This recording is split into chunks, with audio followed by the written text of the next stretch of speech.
what are the main challenges encountered by training providers and employers to ensure compliance, student tracking, attainment and onboarding? Yeah, and I guess that is a reinforcement of that issue, that, you know, what's the key challenge right now? It may be some of those that we've already talked about, but each of the panels, so what would you say was the main challenge for getting that process that clearly starts from the beginning right the way through to the end?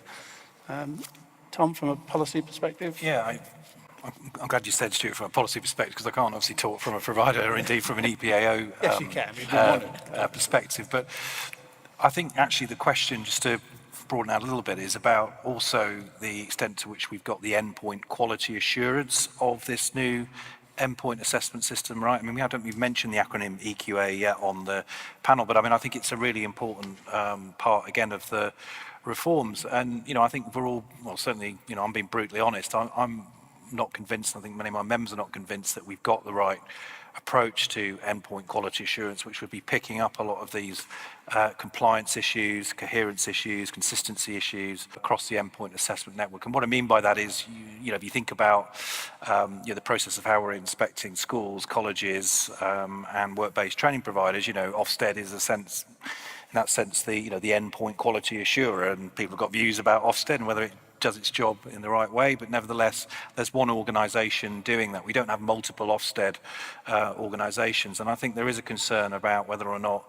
the EQA model. I mean, you could have a system still of multiple endpoint quality assurers, but we're not working towards a single quality assurance model at the moment. I mean, if you ask the different parts of the system, we've got Ofqual now that's issued, obviously, regulations around what it expects from EQA and therefore compliance around the system. The Institute for Apprenticeships hasn't yet published what its details would be, and indeed there are other players as well in the EQA market. And that ultimately, just coming back to what the whole purpose of these reforms was about, yes, UK productivity, UK PLC, but also about a world-class apprenticeship model that has got to pass the laugh test at the end of the day. You know, have we actually delivered on what we set out to achieve in 2013? Yeah. Richard, is there?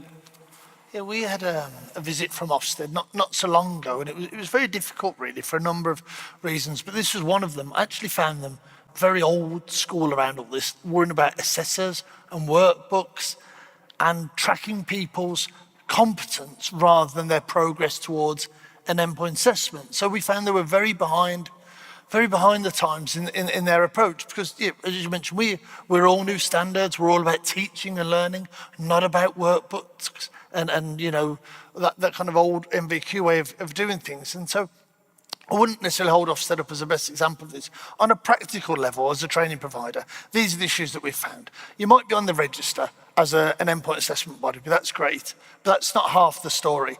You select that person off the endpoint of the register, but will they come and do an endpoint assessment for one apprentice on a Tuesday night in Huddersfield in February? And if not, what's the point in them? You know, they're no good to you if that's what you need. Also, the employer has a role in choosing the endpoint assessment body. Is the employer happy that the body that's on the register adds value to that individual's learning journey and their assessment? Are they really expert, or are they just on there as a generalist? So you've got to find the right endpoint assessment body that works with your employer, and it's the practicalities that kill it. So will they come and do the endpoint assessments where you want them, when the employer wants them? Will they charge a reasonable and sensible fee and not too far up front?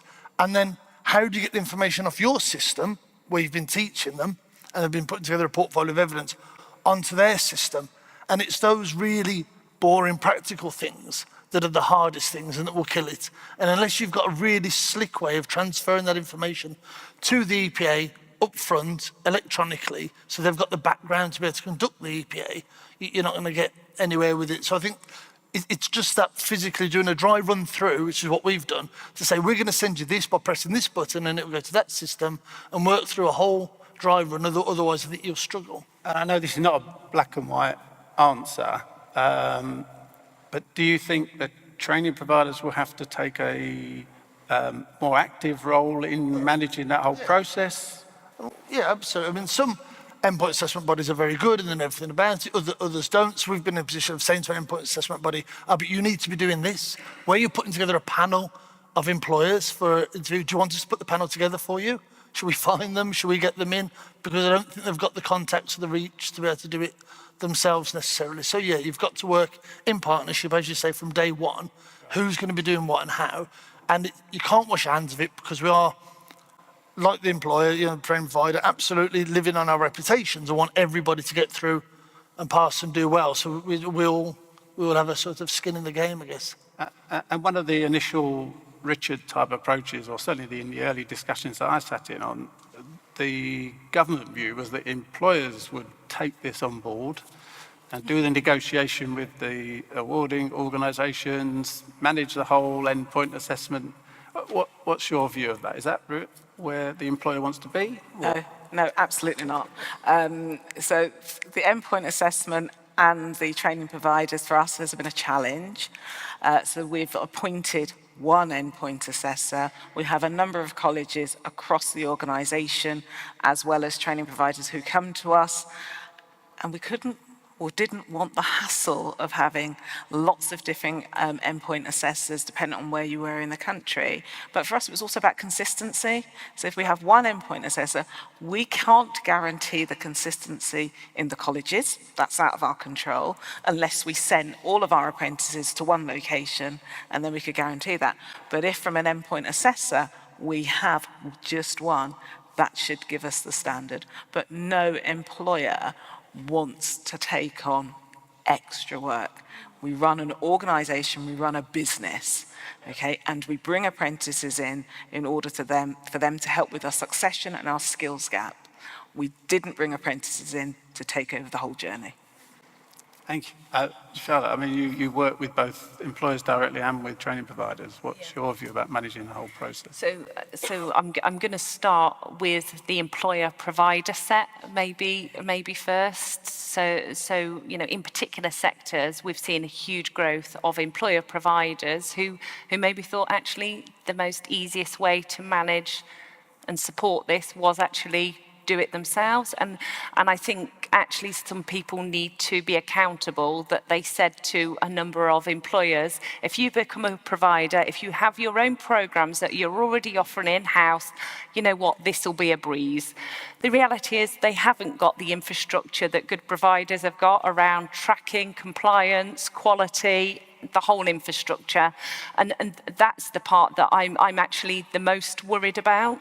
Is this has all been done by good intention by employers who have then become these providers, and I hate to fast forward, but I'm quite sure when they have their Ofsted visits, we're not necessarily going to see brilliant outcomes. Providers are there for a reason, and they add value to the system. Let providers do what they're really good at, which is delivery.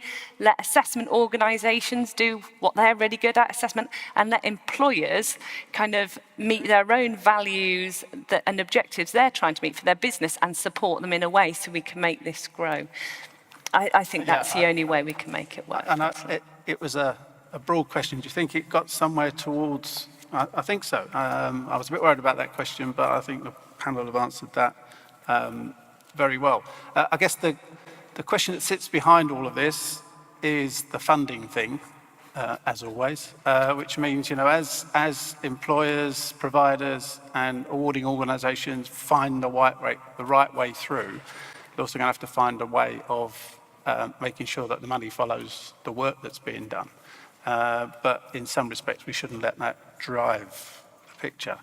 Some audience participation in them. There is a bit of audience participation. We're going to go off piece. We'll allow one comment, but we have got some time at the end. But the roving mic, I guess you will need the roving mic. But if you take too long, you'll get me into big trouble. I just wanted to pick up the comment about employer-provider, because we're employer-provider and work for the ambulance service, and we've always provided the education. So I think that it's not always best that there's a separate provider when you're dealing in specialist patient care that you've already delivered. I think where there is a specialist in particular, where it works really well, where you're actually delivering some of that programme, but not taking responsibility for the whole. We deliver all of it apart from the endpoint assessment. So I think because we the ambulance service with others did the Trailblazer, and we do deliver it, and you know our success rate is good. I would say that there is more difficulty around working with the compliance of Ofsted because it doesn't feel that it all comes together, and we have had a monitoring visit. I think that's the point really that I guess we're all trying to make, which is there has to be some options for employers, absolutely, but employers at the beginning I don't think had the full picture and didn't realise what was required, because some of that monitoring feels like bureaucracy, but some of it's really important. And if you get stuffed by Ofsted, is that a technical word, stuffed by Ofsted? No, I don't think it is. But anyway, if you get an Ofsted visit that doesn't work for you, the only people who really, really suffer are the apprentices on that programme. Oh, absolutely. Yeah. So we've got to get it right, whether we like it or not, and that compliance. And all I think we were saying is some of the employers didn't realise what they were getting themselves into. Listen, I sat through some of those Trailblazer meetings. I can tell you they didn't get the full picture.